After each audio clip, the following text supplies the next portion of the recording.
Good morning, students, and welcome to the session of EAM, that is Energy Audit and Management.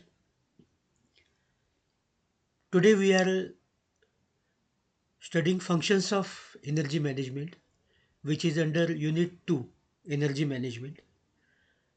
So, broadly, there are 4 to 5 functions of energy management. These are controlling, coordinating, directing, staffing, planning. So, let's begin with planning as a function of management. Planning is deciding course of action in advance in order to fulfill any activity, in order to achieve any goal. It, proper planning is the stepping stone to get success. If planning is not proper, then this will lead to something bigger, which is not at all desired, and the goal won't be able to achieve in that case. Here an example of planning of your home. In order to plan home, electricity plays very important role. For example, you should have connected load to be planned before you take the connection. While applying for new connection, you have to mention what is the load. So load is a planning that how much load it wants.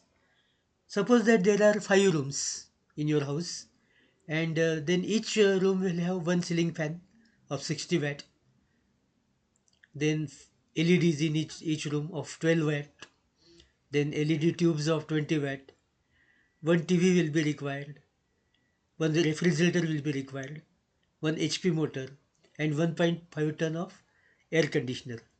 So in this way, if you calculate the load, that is individual load multiplied by number of appliances, so it becomes total as 2956 watts, which is 3 kilowatt approximately. So in this way, before taking supply, you have to plan what will be your load, and then you have to apply for that load.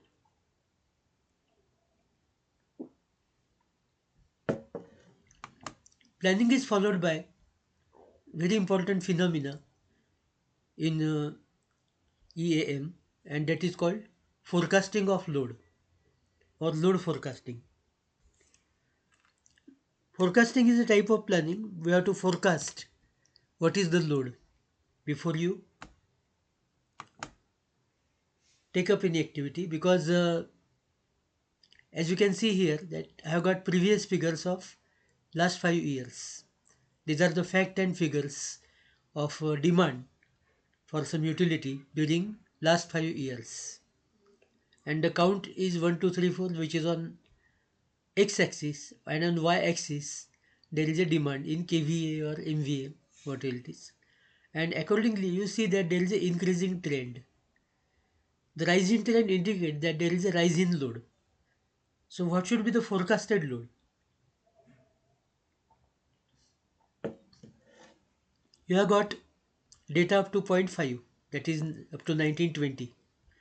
So at 5 it was around 180 kVA or 182 kVA, and if you extend this forward, then you can find out what is the load of 6 year. So load of 6 year is around 200 kVA, or to be specific 202 kVA.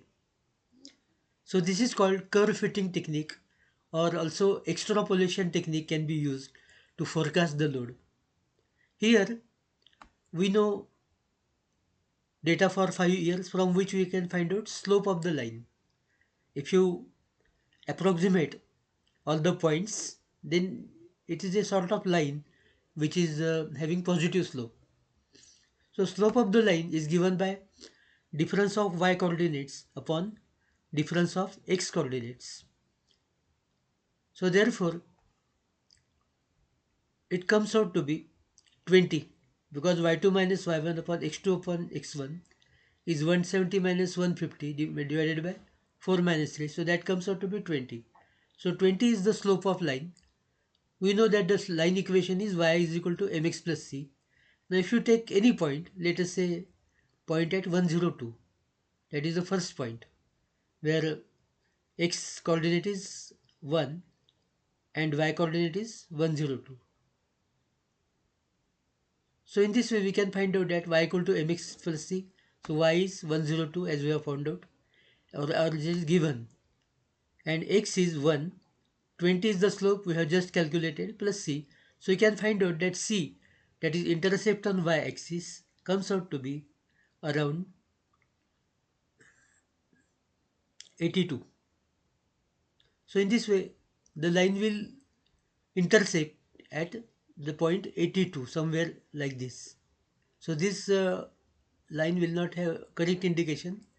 There will be line which is passing through 82 on y-axis at 0. So that is called intercept on y-axis.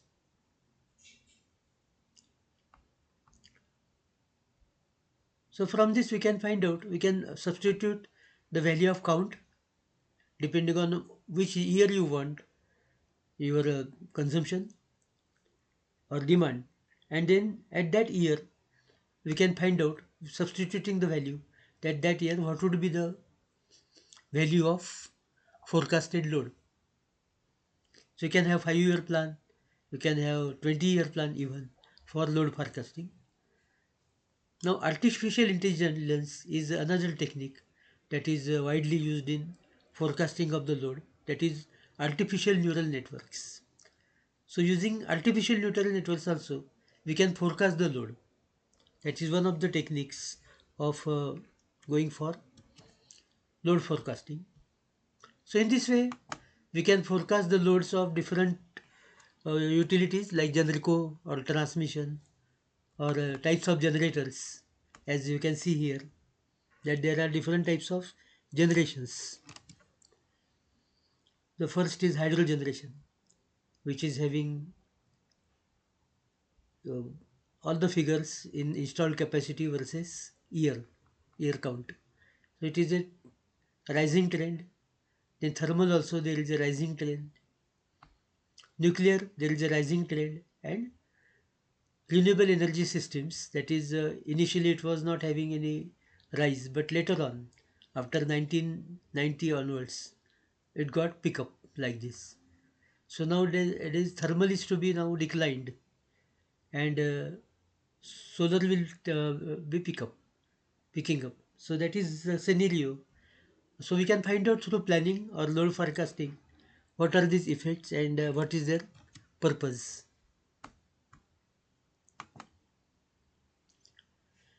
Planning of electricity bill is also an important issue.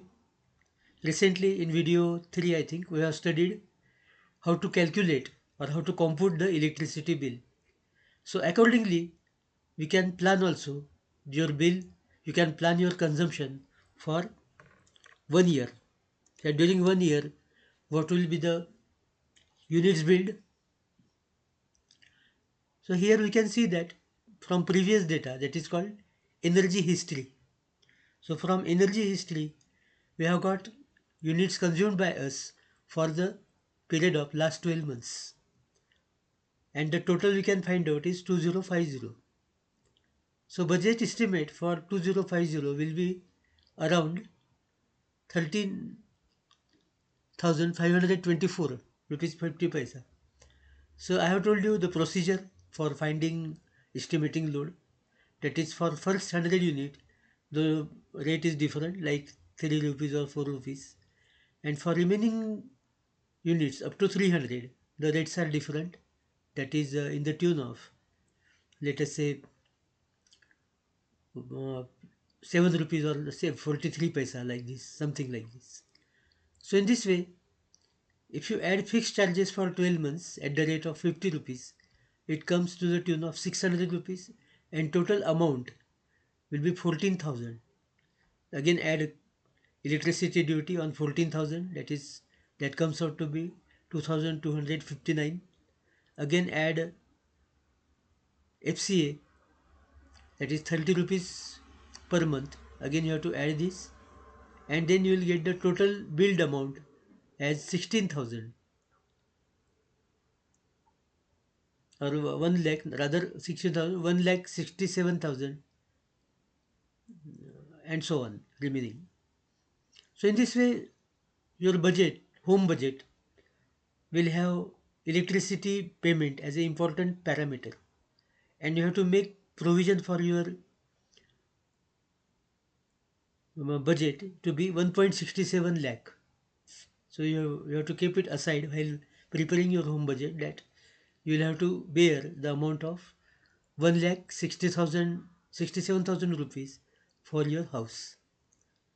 Average bill also comes out to be 1,396. So in this way we can plan the electricity for your home.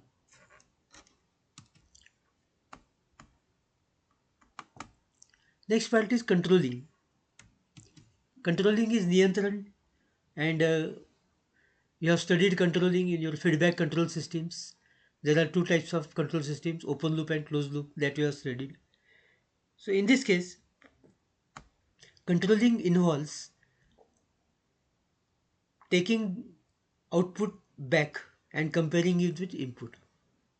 So if you take output back, this is called takeoff point, and bring back to the summing point, this is called summing point, and then compare input with feedback. This is a feedback signal, this is the input signal. If you compare input signal with feedback signal, the deviation should be ideally zero. If some deviation is there, then you have to take corrective action to reduce down this deviation or error between input signal and feedback signal. So that is the controlling.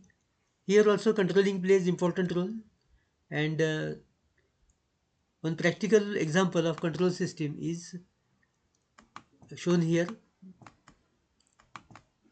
that is harmonic active filter. Harmonic active filter is the device that will control harmonics in our system. So this is the load which is having load currents like this.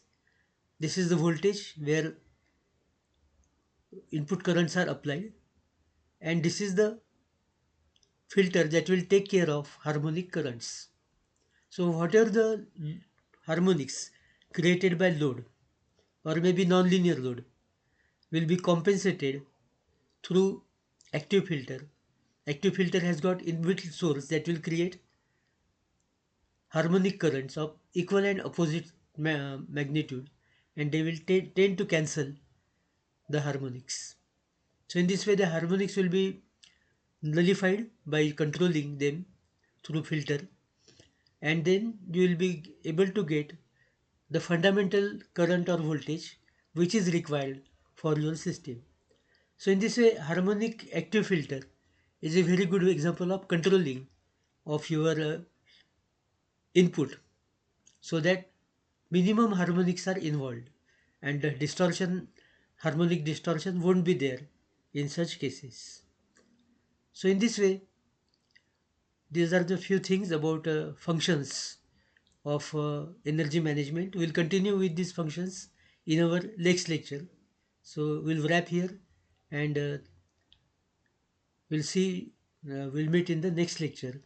That is, I think, lecture number 5. So today it is video number 4. So thank you very much for watching. See you soon. Bye.